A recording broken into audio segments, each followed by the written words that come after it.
Finally, Ssaabasajja Kabaka akomyewo ku butaka, tumukulisa ate ne tumuyozaayoza amakubo gonna g'ayiseemu okuba nga Mukama amusobozesezza okukomawo. Tweyanzizza nnyo, tweyanzeege. Ssaabasajja Kabaka tukukulisa, mitima gibadde gitwewanise, ebibuuzo tubadde na bingi, naye kaakati tuli bagumu olw'okuba nga tukulabyeko Mukama waffe. Twebaza buli omu yenna alina ekyamaanyi ky'akoze mu kubanja Ssaabasajja Kabaka, era alina ekyenjawulo kyakoze okulaba nga Ssaabasajja Kabaka abeera mulamu. Tumweyanzizza era ne twongera obbajjukiza nti mwebale nnyo, mwebale ddala okusabira Ssaabasajja Kabaka n'asobola okuba nga akomawo.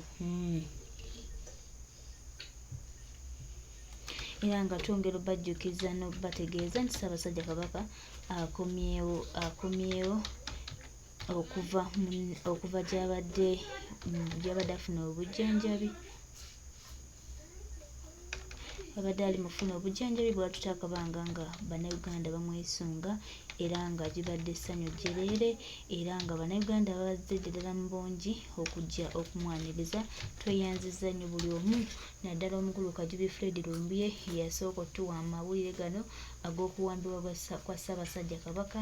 Amawulire gano ne gasaasaana paka olunaku olwaleero bwe gaviidiyo ddala nti Ssaabasajja Kabaka amaze n'atuuka bulungi nnyo, era tweyanzizza nnyo Mukama waffe. Tweyanzizza buli akola omulimu gwonna omulungi ku lw'obulamu bwa Ssaabasajja Kabaka. Bannange tuli mu basiimu nnyo, era tusaba Katonda abatukumire omutanda mwali agenda kulamula Buganda.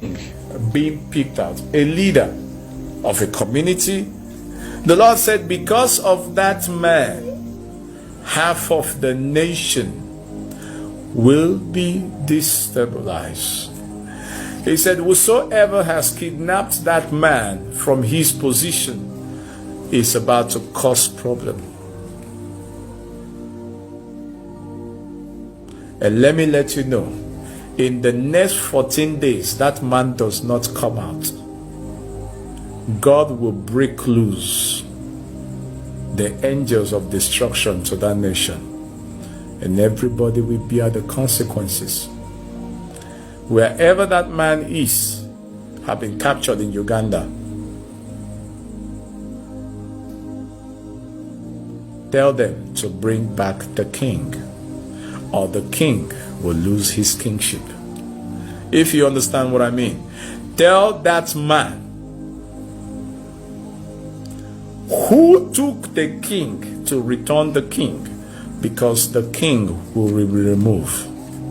If that man dies, the nation will never be the same. So as you are talking, the Lord said they took a king. They kidnapped a king. I heard the Lord very clearly. That's what the Lord said. Right here, not yesterday. He said they took a king I love.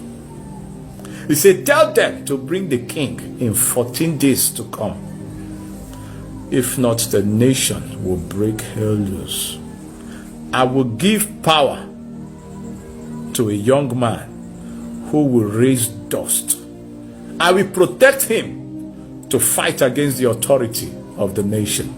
I will guide him and I will make him a king against you who kidnapped him. Your time is up. Your nations will not be a nation you will recognize until you are sent to an exile. So it is for them to decide if they will bring him back. Because in a vision, I'm seeing him in the bush, in a house in the bush. A house being built in a bush. That is where the king is. Are you understanding what I'm saying? So please pray for any leader that was taken out, because already the nation is in problem. Thank you so much, and God bless you.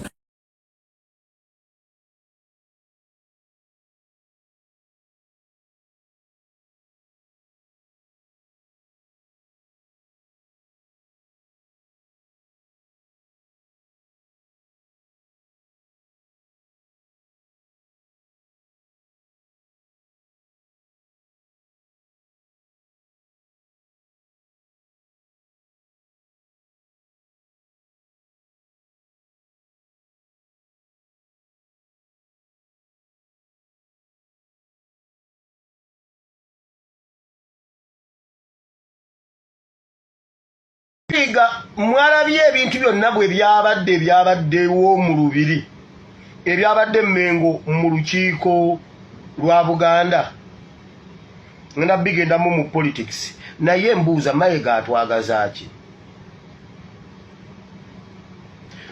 mu kusooka nga Kabaka bamukwese nga akyadde wakasujja ebbanga tafuna bujjanjabi Tikyalumbuye ye yasooka okutugamba nti abange muli awo naye embeera ya Kabaka si nnungi. Mayiga ne yeegaana Mayiga ne batulimba bigenda ozuuka nga bituufu Tikyalumbuye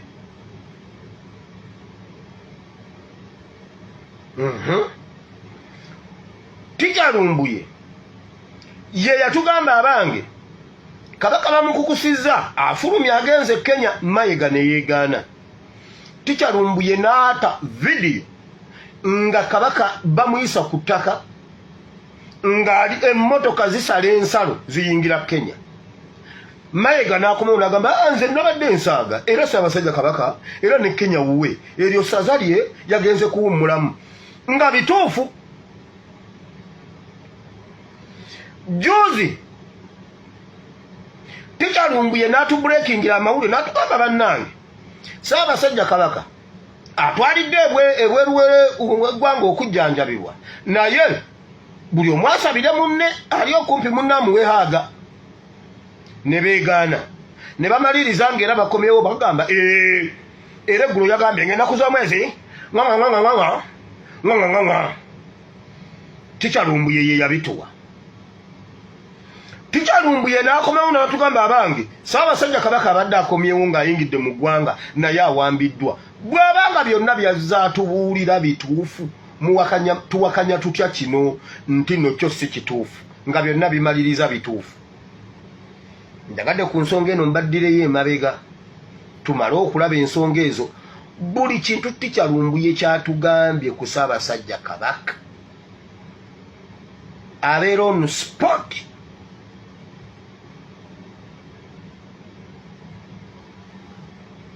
bannange njagala okwebaza naye mmwe olukiiko lwa Buganda mmwe njagala okwebaza abazeeyo ababiri abavuddeyo waakiri ne bateekako eddoboozi naye mmwe ababadde bakubira Mayiga engalo mwenna muli soft ku nsonga ya Ssaabasajja Kabaka gye tutamanyi bweri muli awo mukubira Mayiga engalo nga yeeyogeza eby'ekisiru Mayiga ozeemu n'okola eby'ebisiru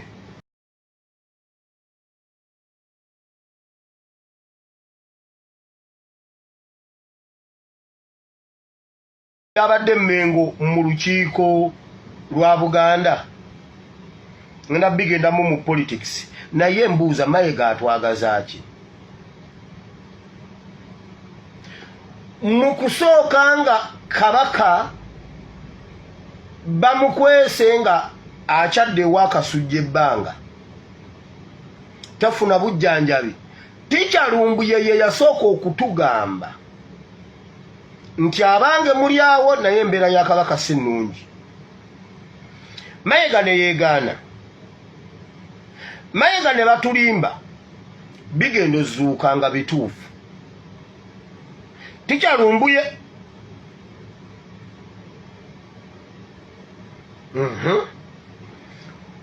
Tikyalumbuye ye yatugamba abange Kabaka bamukukusizza afulumya agenze Kenya Mayiga ne yeegaana Tikyalumbuye n'ata video nga Kabaka bamuyisa ku ttaka ng'ali emmotoka zisala ensalo ziyingira Kenya Mayiga n'akomawo n'agamba nze nabadde ensaaga era Ssaabasajja Kabaka era ne Kenya wuwe eryo ssaza lye yagenze kuwummulamu nga bituufu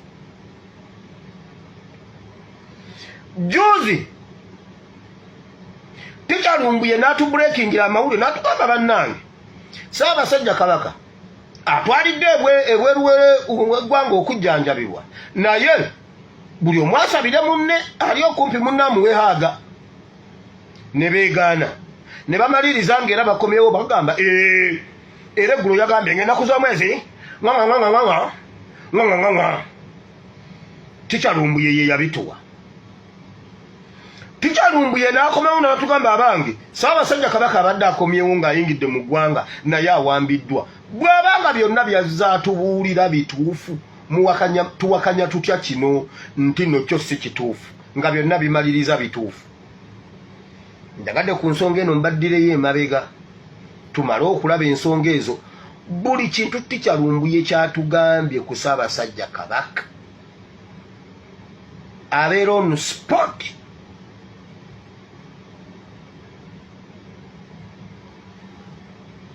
Bannange njagala okwebaza naye mmwe olukiiko lwa Buganda mmwe njagala okwebaza abazeeyo ababiri abavuddeyo waakiri ne bateekako eddoboozi naye mmwe ababadde bakubira Mayiga engalo mwenna muli soft ku nsonga ya Ssaabasajja Kabaka gye tutamanyi bweri. Muli awo mukubira Mayiga engalo nga yeeyogeza eby'ekisiru. Mayiga ozeemu n'okola eby'ebisiru. Mayiga ozeemu n'okola eby'ebisiru mu lukiiko lwa Buganda. Ngenda kujjawo awo nga ngenda mu politics kansooke nzijewo buno. Bannayuganda tewabaawo omuntu abalimba. Ebyo bye bagamba nga bakakkanya sanctions mbu tezirina makulu. Abo abasajja tebasobola kuwa sanctions nga tebamaze kukwekennenya na kwetooloola kumanya nti oyina ebyabwe oyina ebibyo ewaabwe. Kati kambabuulire Uganda yonna buli sekita kebere banka kebere UPDF kebere ISO kebere SMY kebere wa kebere SFC tewali watali agent wa FBI. Bino ngenda biyita waggulu otegere nti njagala nkuweeka ebyokungulu otegere ebyomunda. Tewali watali wa FBI. Era bo bonna abeewana mbuno bakweka ebintu mu mannya g'abantu. Mu banking system ya Uganda mulimu basobolera ddala okugobera ne bamanya ssente za gundi bwe ziva wano zidda kweno gundi yazireceiving egindi. Ne bw'ogula ekizimbe mu mannya g'omuntu omulala bakimanya. Kati tebasobola kubanga bamutaddeko sanctions nga tebakimanyi nti kye bamuteekako weekiri. Abo tebakuba minsi babanga mpungu. Empungu ebeera waggulu mayiro 7 neeraba akantu wansi eyina eriiso neeraba negenda ng'ekka bweti mpola nekka bwetuuka mu mayiro nga 5 eba emaze okwidentifyinga nti kati ekyo eyo mmese oba ogwo musota kati neemanya gugenda bwe guti yo neegamba kati tugenda kusisinkanira gindi wali kati yo tejja wano edda wali era calculation zaayo ziba ntuufu.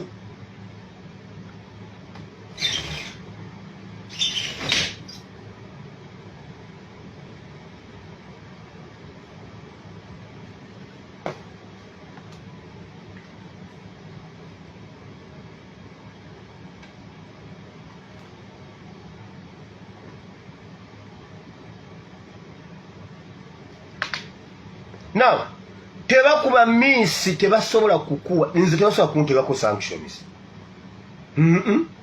Nze kakati nze era n'okumanya tebammanyi bakuteekako sanctions nga ddala zikukutte. So tewabaawo akulimba wamma.